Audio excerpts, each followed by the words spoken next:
Hey everyone, this is the new episode of Pod Install, our podcast of technology and development, and this is the first episode of our podcast in English, right? I'm the Narlei, your host, and here's my co-host, Ricardo Scooby. How are you, Ricardo? I'm doing well. It's been a while since the last time we had recorded a podcast, right? Yeah, I think that at least 1 year. It's a long time. Yeah, it's a long time. A lot of things change, and we are gonna try something different this season, right? Yeah, As you can see. And for today, I'm the co-host with Ricardo, and I forgot about my nickname, which is Scooby, because of my. Oh, it's a long story. We can talk about that later. But today we have our new guest. He's not from Brazil. For the first time, we have a international guest, right? And please introduce yourself, Hi François. guys, it's a pleasure to be here with you today. I'm not Brazilian, but I live in Brazil. I'm French, as per my name. I think you noticed, François. And yeah, it's been 2 years that I'm in Brazil, in Florianopolis. that's Oh, wow. amazing. That's Yeah, amazing. And it's amazing too. you talk in Portuguese, but we prefer to talk in English because it's easy to you. It's not exactly easy to us, but it's a good experience for us too. Yeah, I'm talking Portuguese all day long with my friends and the community here in Florianopolis. But talking about business in Portuguese seems really complicated for me because I never worked in Portuguese. I'm just working in French and English. That's amazing. And Wow. we it's common to start to talk with our guests, starting to talk about your life and your career. How do you started your career? And Oh, maybe first of all, what do you do? Where you work? Okay, at the moment, I'm Chief Revenue Officer at Appsaya. This is a Malaysian company. You will understand why Malaysia later.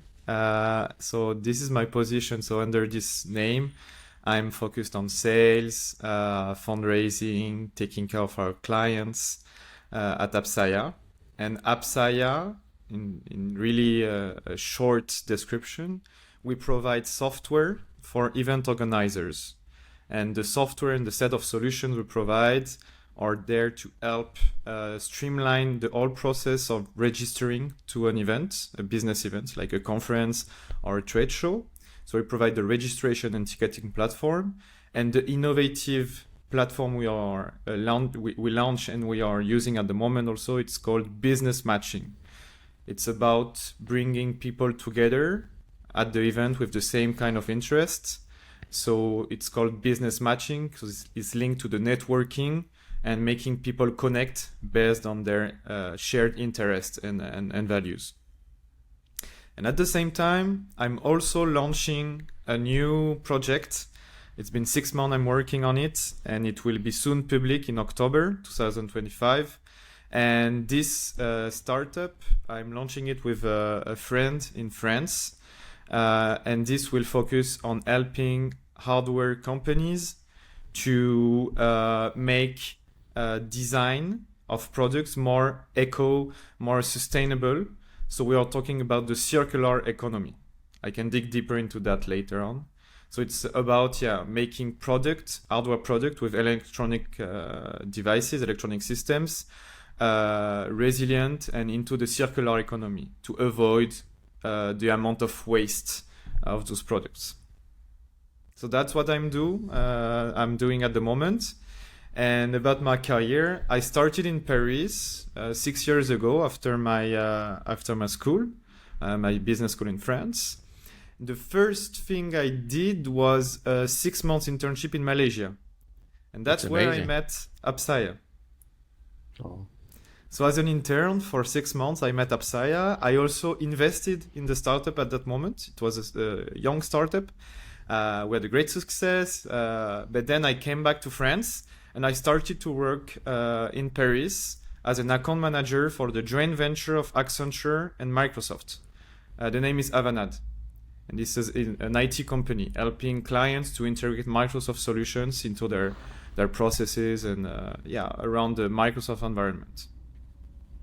Wow, And that's at cool. the end, I decided to move to Brazil, and that's why I'm here today. And I moved 2 years ago, and back then I'm working for Appsaya again from here to Malaysia, and I start this new business. That's amazing. Yeah, Yeah, it's a great career because you started like an intern and now you are CRO. I think that it's a different kind of role because our public, it's very common to know like what it's a CEO and what it's a CTO. It's like chief officer and chief technology. But can you talk more about CRO? Like Yeah, sure. exactly what it's common to do, maybe what you do on this role. You talk a little bit before, but Yeah. explain more about it. My objective as CRO, meaning revenue officer, is to bring revenue to the company by every means possible. So I'm in charge of partnership to create an ecosystem with partners that can bring revenue to us at Appsaya. I'm also overseeing the sales processes with colleagues. So I'm directly into the strategy on how to sell the product at the right price, and I'm overseeing the whole sales process. And at the same time, the role of CRO is also to help on the fundraising part, talking to banks, to investors, VCs, and try to have the best position possible on the market to also bring revenue, to scale our activities with this aspect of reaching for funds. Oh, wow, that's very amazing. And it sounds like a difficult job, right? Like you have to go find someone to give money to you, basically, right? Create connections from nothing.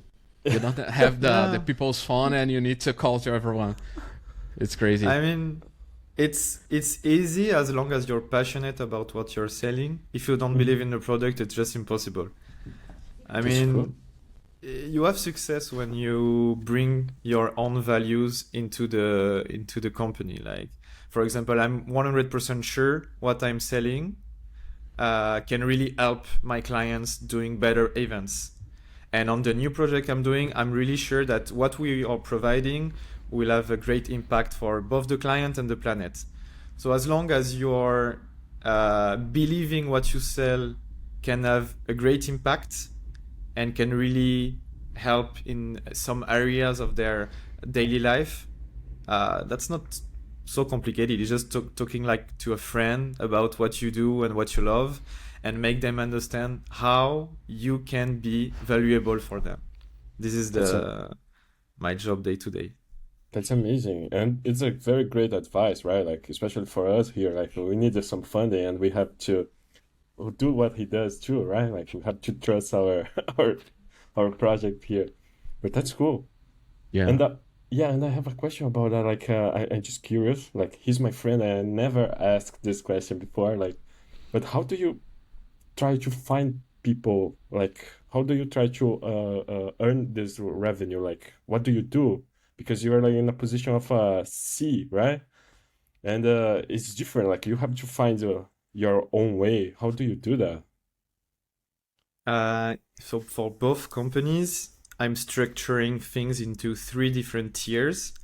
Tiers 1 are the best possible customer for us. So I have a specific strategy for them. Those are the big clients, the one we really believe we need to work with because they share our values, they need our product, they do it other way, and they can really benefit from us. That's the highest level of our customers. And for this, I do specific outreach campaigns. So I talk directly to them. I try to find why they could use our services and how we can be valuable at the very first message. So I never reach out like, hey, I'm selling this. Do you need this kind of services? I really focus on what they are doing at the moment, which events they were part, what are they social media posts on LinkedIn, for example, and I try to find the very first subject I can be valuable. When you're valuable to someone, I believe you can open a discussion, but that takes a lot of time to be super precise and to reach out to the person at the very right moment to sell your product. So this is about 20 to 50 clients. We are talking about the very specific ones. Then we have the tier 2, and this is all clients that can use our services, really are valuable, but sometimes you don't put as much efforts as others because you know that maybe you're not in the right moment for them, they don't have budget, or there is also a competitor that can provide them specificity. So you believe you can work with them, but you cannot afford spending months and months talking to them without securing a revenue. For this second tier, I use a lot of AI and outreach campaigns to reach out to them automatically. We can talk about tools and AI later. And for the third tier, this is for us the community, the mass, where if they have a need in the future, we have to be here. And for that specific clients, my strategy as a CRO is inbound marketing. I publish content, blog posts, articles, videos, even podcasts like that. You talk about valuable things in your company, and if someone hears it, read it, they want to talk about it with you. And that's another sales approach to bring the right content and sometimes have a specific deal through this content. It's called inbound marketing. Oh wow, that's awesome. Yeah, it's stuff. Yeah, it's a lot stuff, and it's interesting how you created every business needs to understand the users or the clients, right? And when you separate your tiers, it's very interesting because it's like you passed by a long time to define these tiers, right? Because the first year when you need to understand the objective of your client and what he does and why your company will solve their problem, it's a lot of work, right? It's hard. It's a lot of investigation, and you need to invest time and money on that, and it's very hard, and you need to be assertive, because if you're not assertive, you lost time and money, or money because time is money in your business, I think. And you started like 6 years ago, and like AI is maybe 2 years ago started like to be common on the business. How is the difference like these tiers since the AI doesn't exist in the past? You already has these tiers in the past, or it's like a new thing? No, I had the tiers, and maybe the way I structure things is also really linked to my career, because as I shared, I was an account manager for Avanade, that is the joint venture of Microsoft and Accenture, and at that time I was managing one client, just one. My whole business was about being sure I can deliver value to one client. So that's more or less what I'm trying to do with a list of 20 clients now, is to be absolutely sure I understand their needs. To bring, every time I talk to someone in this company, to bring value, not just talk about what I do, because that wouldn't make sense for them, but about what they could do differently and sharing this perspective. And now to answer your question about AI, I think it's more on tier 2 and 3 that AI helped me a lot to automatically reach out to more people, to create more content, and help me brainstorm on what I want to share to my clients. I don't use AI to generate my articles 100%, but I use them to brainstorm on what topics should I write now, to find other articles written by other person, to have some inspiration on the new trends. So I use AI like really a co-pilot. Like, okay, I want to reach out to this specific sector of activity on my clients. What are the trends at the moment? What kind of podcast should I listen to have insights? So AI helped me to streamline those processes about gaining knowledge and then creating content as well. I'm not the best writer, so I write the ideas. I try to understand what should be written, and then AI helped me to make beautiful sentences. Yeah, well, we know how you feel about writing, but that's interesting. And just out of curiosity, like, why did you decide to focus on a startup? Like, you were like in a good company, right? In a big company. Like, why did you decide to do this change? Flexibility, 100%. Oh, And wow. like really having the possibility to work when I want to work, to stop when I want to stop, and also to, as I shared, as a salesperson, you need to be passionate about what you're selling. I was kind of passionate with Microsoft services, but it's too much information. You cannot be as passionate as you are with a big company, as a company where you build and you sell a product that you believe is important and that you shaped with your product team. So I wanted to be closer to my values also, flexibility and values. That's cool. It agrees with your value that believe where you are selling is great. But it's interesting because you were talking about your role, and I see a soft skill that you need to have that it's not really common to people from technology. Is like communication. You need to have a great communication, right?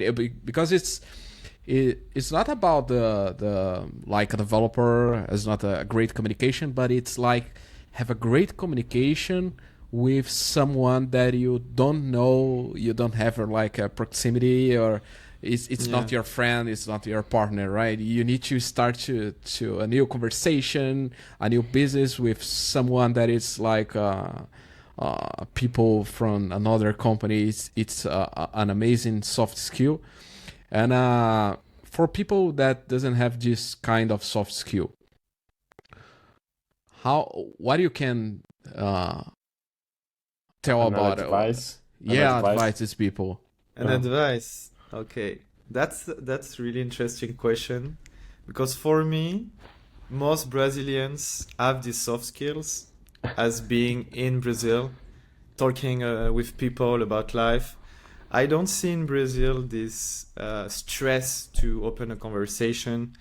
So being in Brazil helped me a lot, of course. And then I would say about soft skills, something that helped me a lot, silence. When you are in a conversation with someone you don't know and you want to be bold and make sure your pitch can be valuable, and you're young, that was my I'm still young, but that's the position you can have in face of like a director with 20 years more than you. Making silence and making feel that you're sure about what you're saying make the conversation in a better position, in my opinion. And when I started to think about the way I put silence in the conversation is important, I felt the difference. Wow. That's interesting. And it's very interesting because I learned something about that with my psychologist the last week. She told me about this kind of thing, like how to elevate your value in a conversation. So it makes a very good point. I think it was a very good advice. It's And super hard to do. yeah, it Actually. is. It is. I mean, I can imagine your situation. Like, I think it's even worse. I mean, I just talking about like daily lives, right? Like social meetings, not like business. So, but that's cool. Yeah, And but it. So sorry. I want to make a comment. He said like Brazilians like to express themselves, dude, I have to take you to a software house. You're gonna see like the different Brazilians. Yeah. But anyway, it was just that. Oh, it's great. Yeah, it's interesting that you saw about the silence, because it's like when you try to sell something to someone that you don't know a lot of information about, collecting information is like try to create a connection, right? Yeah, exactly. It's amazing. And it's a balance of power. If you ask a question, a short question with an open answers, and you put silence at the end until the person answers, you feel that you have the power in the conversation. Wow. If the question is not like you ask the question and then you complete yourself because you're stressed that the person didn't understand or it was not good enough, you lose the power and you're like uncomfortable. That's So if you're ready with the right questions, short question that everyone can understand, a good question, I think it's for me it was the best way to prepare my meetings, is having in mind a list of 3 or 4 questions that can show that I know the client, I share interest, and the question is good enough for me to put a silence and wait for the client to answer and complete answers without trying to make another point or feel uncomfortable by asking this kind of question. That helped me a lot. Now I'm afraid to make this episode a podcast. I'm making the correct question. I don't know. No problem. Just kidding. That's amazing. And but I'm interested in your one of your jobs. You told about one of your jobs is working in a company of events, right? Events. Yes, for events, yeah. B2B. How it exactly works, because I think that it's amazing to work as a developer, because it's, for example, trying to explain my idea, right? If you are a doctor, a medical doctor, you only are a medical doctor. Every day you need to help people in healthy things. If you are a developer, you can work in saying about big techs like a Google, Facebook, Instagram, different kind of things, and different solutions. And it's very interesting because you aggregate a lot of knowledge about a lot of things. And you are working in this company and you are creating a new startup. That's another kind of thing. It's not exactly the same thing of your another. Yeah, it's totally different area. Yeah. But talking about the business about events, how it works. For example, if I want to contract the company to personal, it's not okay, because it's just business to business, right? Yeah, right. It's if you, I mean, the core of our solutions is bringing people to meet at an event they could not meet without technology. Like, you are going to a trade show in São Paulo, and in this event, you are, for example, selling, you are selling services for fintech. And at the event, there is a lot of startups, and you need to find the exact customers that are fintech providers, fintech startup, and you're alone, and you try to find the right person for your business. With our solution, based on your interest and your profile that you register online, we can share with you, with an AI algorithm, the best matches for you based on the same interest and the sector of activities, and also some question we ask, like, what do you want to do at the event? What is your focus? Are you raising money? These kind of questions. And then it ranked directly the top matches. So it worked mainly for B2B, because you need to sell or buy or doing partnership with someone. But at the same time, in the daily life, it's some application of like dating app are doing the same based on your profile and profile. So you can imagine the way it works, but we are doing it especially for conferences and trade shows on big B2B events. That's amazing. And this company exists before AI? Like, Yes. started with AI? The algorithm Yeah. worked with specific similarities between two profiles. But of course, AI and the launch of AI first was for us the specific machine learning part of AI. So we started eight years ago developing this business matching platform, and the AI helped us a lot to improve the model. But the first thing we did was before ChatGPT. I mean, it was 4 years ago. We developed the machine learning model, and the machine learning works like a loop. So when two people are scheduling a private meeting between themselves, the model understands that maybe this person with this interest is really searching for this kind of interest with the other person. So it understands from the interaction between people to make sure the relation and the connection are the best possible. So it's a learning loop, and it's called machine learning. I'm That's not tech, amazing. so you probably know more in machine learning than Just me. a little but, bit. No. Yeah. I know. Yeah, No, it's not our specialty actually, but Okay. Yeah, but I think that it's amazing point, because a lot of people talk about AI today, but Mhm. AI is not a new thing, because AI is like No. something that's a lot of years It's been a ago. while. Yeah, It's been a like while.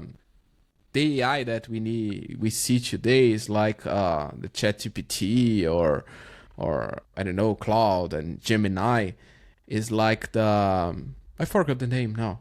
It's the Just a generative AI. part. Generative AI. Just a Yeah, part it's of it. Uh-huh. yeah, it's a part of it, and it's amazing that like your company used it a lot of time ago to create Yeah. the solution, because a lot of people is trying to imagine only now about it. Only now Yeah. it's trying to create solutions with that. It's before that it's like, oh no, AI is so, I don't know how to create it. It's so new. I don't Yeah. know, and it's amazing. And now with the generative AI, it's a lot of kind of new solutions, because the generative AI should be smarter, because you don't need to teach the AI how it works. Like the machine learning, you needed to create models, right? For example, when you started, the company started to work with AI, is like not smart, but like a deep learning started to work a lot with the information. Absolutely. We needed to start by really creating algorithm. Our dev created algorithm, and now they use AI as an enabler. They don't recreate from scratch, but they try to, I think, I'm not tech, but improve the way they are thinking by having access to more knowledge and maybe benchmark what others are doing, our competitors or even other sectors. And AI allows you to understand and to decomplexify something and to understand how to implement in your product. That's the way the product team is working. It's amazing.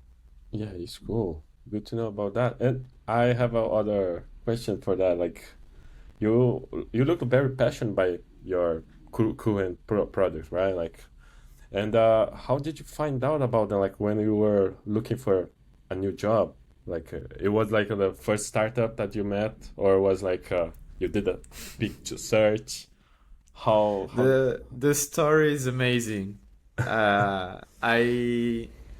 I started in another startup in Malaysia. So I was in France. I went through the platform of job offerings from my school, and I searched and I found that there were a company in Malaysia that already hired someone from my school. So I went directly from France to Malaysia, and I started at that company. at the end, when I arrived, the company was not what I believed. It was far from the idea I had. And I had to stay for hours in a box doing research and trying to make prospection for the manager of the company, doing all the manual task, really painful task because it was nothing related to strategy. It was just applying a sales book and try to phone all day long. And I wanted to learn. And in that phase, I didn't see it as a learning process. I wanted to talk with the team, the managers. So I decided to stop. And it was difficult because I was without apartment, because the apartment I had was with the company. So after 2 weeks, for the first abroad experience, like outside Europe, I was without apartment, without company. And I had like 1 week to find something. Because if not, I would go back to Paris. Like I needed to stay in Airbnb. It was expensive. For me at that time, I didn't have any revenues. So the opportunity of Appsaya came by a friend who met in the neighborhood someone that knew someone, and then I arrived talking to the CEO of Appsaya, my current colleague, Mamadou. And he was so friendly and so passionate about the company. So I really decided, okay, whatever the task, whatever the job, I really want to work with you.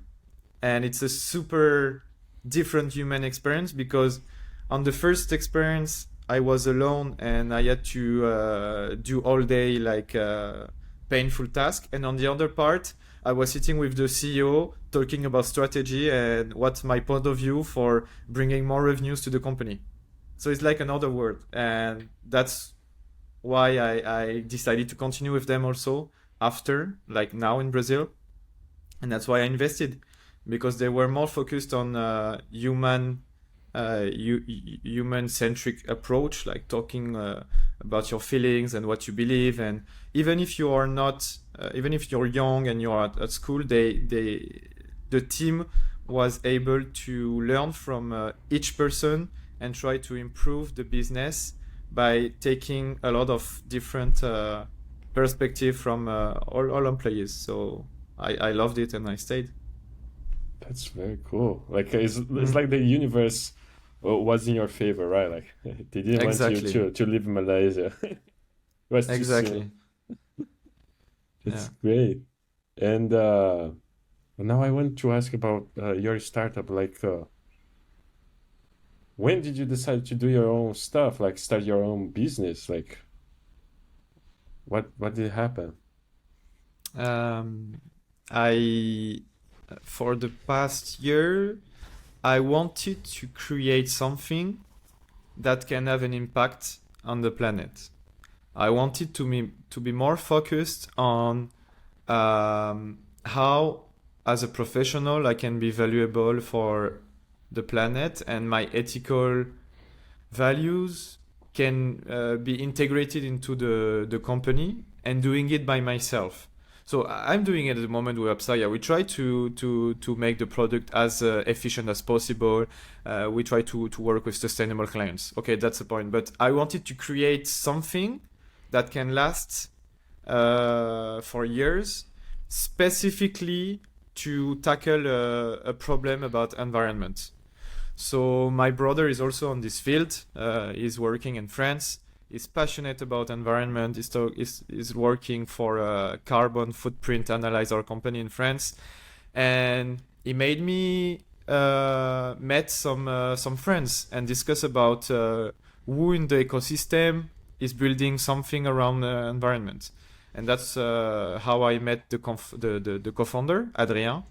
And he was an electronic engineer in Switzerland, working to make hardware systems. So hardware system is the product that integrates a PCB. It's the electronic card where there is connection and everything. So how to make those kind of products like drones, mobile phones, laptop, all electronic products, to make them better for the planet, to avoid the e-waste, the electronic waste.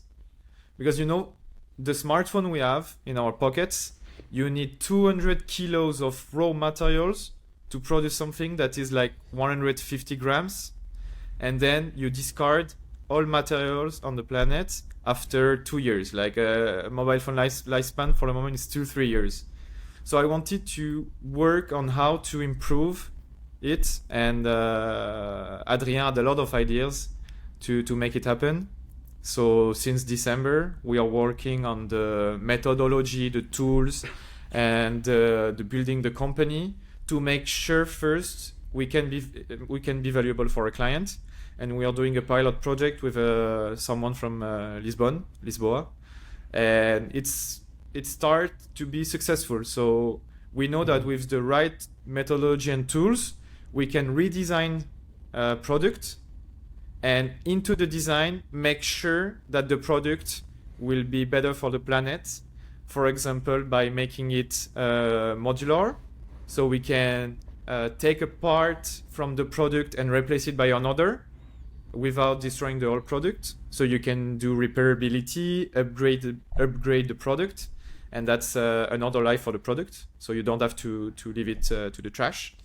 And then we talk also about recycling some parts, make sure the plastic use and the part can be separated and recycled to make other products. Like it's like the metaphor of the Lego. You know the Lego? Imagine like your smartphone is a Lego. You can take a piece of the Lego out and replace it by another. The Lego, the product will still be valuable. So that's what we are trying to do by redesigning the products. Wow. Does explain why you are not an Apple fan, right? Yeah, true. Now it I makes strongly sense. believe in open source and everything that can be replaced. And yeah. Yeah. I mean, Narlei, you don't know that, but he has a Pixel. Like, he doesn't use Apples. Now I Oh. understand why. I But- think that a new Pixel was released today. Oh, really? Oh, I didn't check. Yeah, I'm not me- proud of Pixel. It's not the best phone. There is one called Fairphone that is better. Really? I need to replace it. That's interesting. But I hope you succeed because it's complicated, right? Like, especially some third worlds suffer a lot with the waste, right? Like, you can see like a lot of lands like full of crap. It's terrible. So I hope you succeed. It's very Thank cool you, what my you're doing. friend. I hope Yeah. too. Yeah. Yeah, it's very excited thinking in a new startup, thinking on a environment like that, because in opposite side that you are thinking, the industry is trying to create product as discardable. It's like Yeah. if you think in a smartphone, the cell phone of, I don't know, like 12 years ago, it's like illegal because it's like you can remove the battery, replace the battery. Maybe some people has 2 batteries in the bag to replace if the battery is out of the cell phone, and is not. And now it's like, I don't know. For example, the AirPods.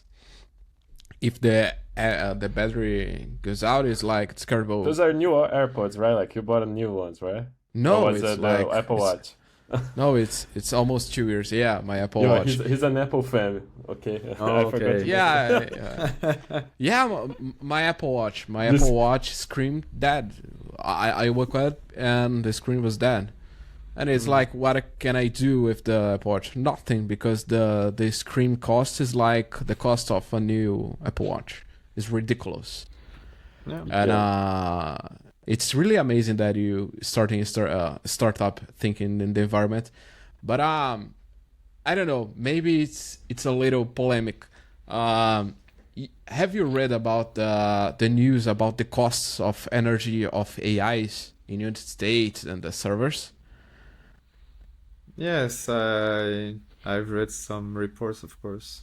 Yeah, it's I think that the greatest thing about your new startup is like starting a generation of people that think in an environment. Because the AI is amazing, but I read the news, I think the last week, that the energy costs, the power costs of American is growing every month because the servers of AI is is using a lot of energy. It's crazy. And Yes. have you thought about how the new startup and CO2 and carbon, how can you balance like the usage of AI and like the credit of carbon? It's a Yes. it's a great question, right? Yeah, yeah, of course. No, it's a tough question. You make me in a position where, of course, we need to think about the AI usage. Uh, it's part of the, I would say, the guidelines and the rules we have with Adrien. First of all, on this project, we are only using European tools. Mistral AI for AI, Lovable in Sweden, even the workspace, it's with Infomaniac from Switzerland, and all the clouds are in Europe. So we try to focus on tools, where are our clients, and we try to have this sovereignty of Europe with the tools and partners we have. And then the guidelines is to use tools that can automate things, but not use it too much and integrate it into the processes of our clients to make it redundant, because we know that there is a lot of things we can do without AI. So we try to not overuse some tools. And then there is a certification and reference we can follow to make sure the software, website, like digital assets we are creating are aligned with the best guidelines in circular economy and in sobriety, I think is the word, in CO2 sobriety. So that's the guidelines we want to follow to build and create a successful company. But it's a long path. I know I am using AI a lot, and the product team, they are starting with AI for brainstorming, as I said, but then we don't want to put AI models into the product that are not valuable for the users. To not overskill something and use AI without a meaningful purpose. It's amazing. Yeah, you said about the Europe environment, right? All rules are from Europe, and Europe has very material thinking about environment. Right? For example, Ricardo make a joke about I'm an Apple fan, but it's yeah. But Apple was released a lot of things about great things for Apple products because Europe is making Apple to introduce that. Because it's like Europe rules is if you want to sell in the Europe market, you need to adopt the rules, right? And it's very amazing. Yeah, I sometimes it's too much bureaucracy and too much regulation, but if we think about the future and the way we consume is not sustainable, I believe by making efforts, Europe will be also a pioneer in the sustainable economy. And just for example, I really saw some companies and some examples of making sustainability also a really key differentiator and source of incomes. It's not because we see it from a perspective like, okay, Europe is making a lot of regulation, it's hard for Apple to sell products, that Europe, with those regulation and those ecosystem, cannot make companies more successful. Because the circularity model I talked about, like giving second life to products and make sure you not discard things, this also bring value to some companies. If you take the example of the very first companies that did that on the market, it was in 1940. It was Xerox, the printing company. they had printers that costed like I don't know the number, but really a huge amount of money, the upfront cost. And they thought about, okay, we cannot sell the product like linear economy. We cannot sell this product and our clients buy it and use it and they discard it. We have to rent it, to make it rent. So they were saying, okay, if you use our Xerox printer, you can print every copy you want, but you have to pay per copy. So if the machine has a problem, it's not the problem of the client. They pay they pay the service, not the product. And that's what we need to do with the economy. We need to pay a service and not a product. So the product at the end of the life, it's the company problem if they cannot make money for the second life. It's not the person that buy the product that need to think about the money they will lose. So let's think about cars. It will be the same. Like the goal of car producers in the future, if they use service and not selling the product, will be to make the car as long as possible, the lifespan of a car as long as possible, and being able to repair some parts and make sure the value of a car is still high during the whole lifetime of a product. And a lot of companies are doing it. Not Apple at the moment. I hope they will change. But that's interesting. So that's how it works. I never thought about that. And I was curious about, like, you told me that you're trying to create more like hardware, reusable hardware and this kind of stuff for a lot of areas. And you talk about drones. Like, how do you pretend to deal with batteries, for example, like, especially with the increased usage of batteries nowadays, like, how do you pretend to make more reusable, like how to deal with them? I don't know if it's a dumb question, but you know. No. It's super important. The battery, the lithium, and all elements around battery are crucial for the circular economy. So we don't produce equipment. We don't produce system. We don't think about we launch a new battery. So we need to see on the market who are the best service provider that can produce specific elements. So we bring together the best ideas to make the product circular. So we think more about the way the elements are assembled together. We try to avoid, for example, I don't think I have the word in English, but the way they are sticked together. We try to make them separable. Okay. So the battery can be separated from the drone and replaced by another one. That's something on the design that is really important.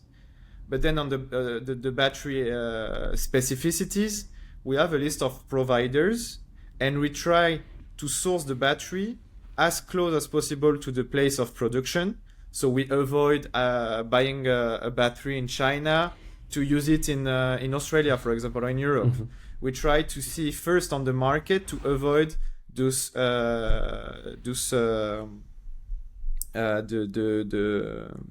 travel of equipments, to avoid CO2. And then on the equipment itself, we will check and compare products on all the elements that constitute a product to make sure it's not harming for the planet, and that we can recycle some part of it. That's the spirit of eco-design. Mm-hmm. Now I understand your main job, what you guys do. Okay, that's cool. That's impressive, by the way. I mean, it's a lot of work, like to try to find other people. It's tough, but it's cool. It's a hard work, like, because I was thinking now, because it's like the battery. You don't have like to remove batteries from world, like it's you can decrease the problem with battery, like recycle all things that you can do, but it's a part of battery that will be trash and it's not recyclable. It's very crazy, because you need to want to be smarter as possible, recycle a lot of stuff that you can recycle, but it's like there's a limit on that. Of course. And it's the problem in that area is the systemic approach of things. When you try to do something good, you think about a specific component and you say, okay, I will change this component with another one. It seems better. But at the end, changing one component can make another system fail or can make something worse. So we have to simulate with the designs that the alternatives we propose don't make the whole product fail or don't make the things worse. That's the whole job. So it's not working with a client on eco design is not something that we can automate with AI 100% and then make it super fast. It's a long process, and the value is that the more we work with client, the more we see some patterns, and those patterns we can understand better how to act by comparing one client problems to another, even if they are in different sectors. So that's the data and knowledge we want to gather to be able to be valuable as much as possible. Oh yeah, that's true. That's true. I remember my time working for a startup. Like, oh man, I suffered a lot with these changes. A lot of working late. It was tough. But if someone wants to hire you, like hire your company, like, hey, I want some eco design, like what they do, how they reach you, like they find you on LinkedIn or something. Yeah, every element. I mean, the company is not public yet. We are building it in the radar because we want to be sure what we propose is legit and it works. So for the moment, the pilot project is more a personal connection with entrepreneurs. But when it will be public in October, I can share the whole information, website, LinkedIn, and everything. Oh, but the goal is to also talk with passionate people about that if they have ideas. We want to build, a community. I'm super happy to discuss about it with you because we share ideas and that's the spirit of the startup. So if someone hears the podcast and want to talk about it, I'm super open to have the conversation. Yeah, all contacts will be in the episode notes, right? Perfect. The LinkedIn of François. I guess so. Like you're the responsible guy. You're the responsible guy. But yeah, you're gonna be on the notes. I think this that circularity. I have a question. Normally the guests don't answer, but I wanted to know if the circular economy and those concepts are familiar for you in Brazil. Did you heard about it in some context? I don't think so. I'm not familiar with that. Are you familiar with that? Like usually Narlei is the guy with the information. No. So yeah, we don't have that in Brazil. So yeah, it could be interesting for you if you could give us a brief explanation. Sure. No, in Brazil, there is a lot of I think producers. I don't know if the whole process remain in Brazil.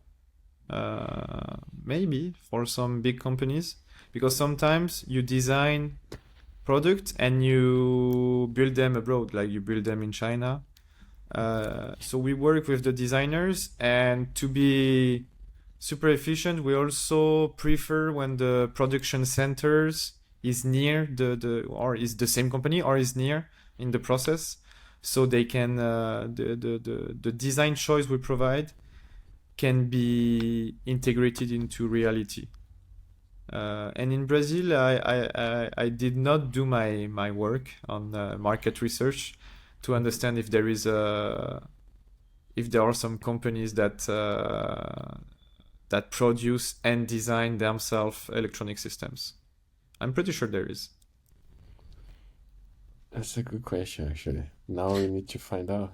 Yeah, I think there are some, but it's not common because it's more profitable to produce abroad, like China.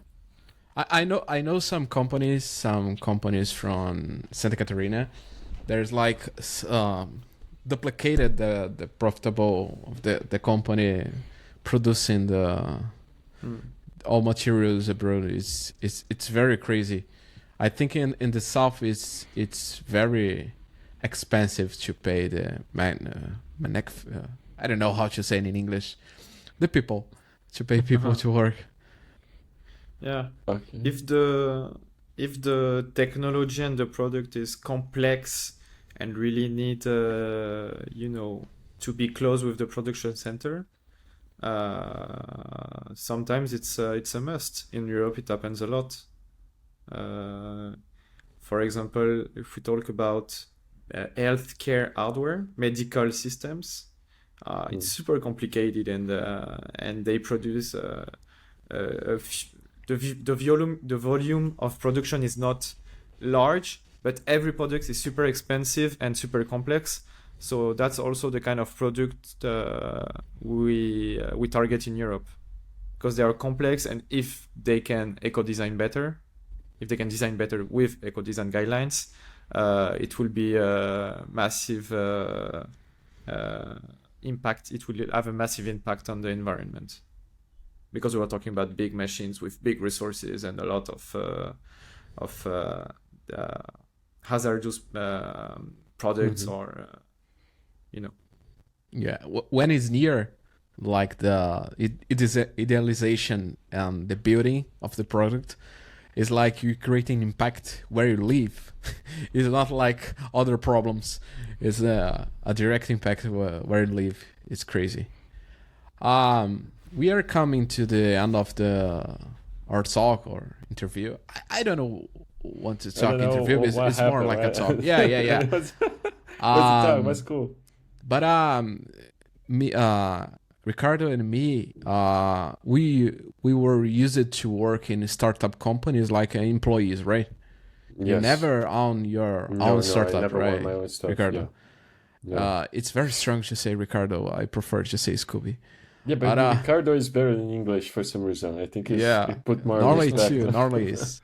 Yeah, Narlei is better. Yeah. What is your advice to someone that is thinking in creating a startup? Good questions. It's super hard for me because I'm not even sure we will be successful, and maybe my old dream about creating my startup will not succeed. I don't know. I mean, it should start with passion. Where I started the podcast, and maybe that's also the conclusion. If you do it with passion, if you fail or for some reason you don't reach your objectives, at least you learn and talk with people with something that is a passion, and our life is about that, is making our time around the people we love and around subjects we love. So I would say start something where you feel you want to learn, to talk about subjects and business where you're comfortable. That would be my advice. But then to make a successful startup, we have to do another podcast in 1 year, and I will tell you. That's amazing. We're gonna invite you. Don't worry. Okay. Yeah, thanks. It will work. I believe in it. Yeah, should it? Yeah. And it's you thought that you just starting, but you need to have a lot of courage to start it. Yeah. To idealize that and start it. When you do, it's a risk, but when you do what you like, it's a risk worth taking, I think. Yeah, that's amazing. Yeah. Scooby, I think that it's our ending of our podcast. The next one with François will be about the new startup. That's exciting. Yeah, he's gonna be rich. We hope we can have some funds. Yeah, sponsored our podcast. Yeah, sure. Yeah, 100% if we have the success, of course. Oh man, but thank you, François. Like, it was nice to see more about your career. Like, I am very impressed. Like, I know what's cool what you were doing, but I didn't know what's all your passion, that you were so passionate about it. So it's very cool. Thank you. The passion It was about nice impacting talking the with you. planet. It's amazing. Yeah, Thanks. that's true. Yeah.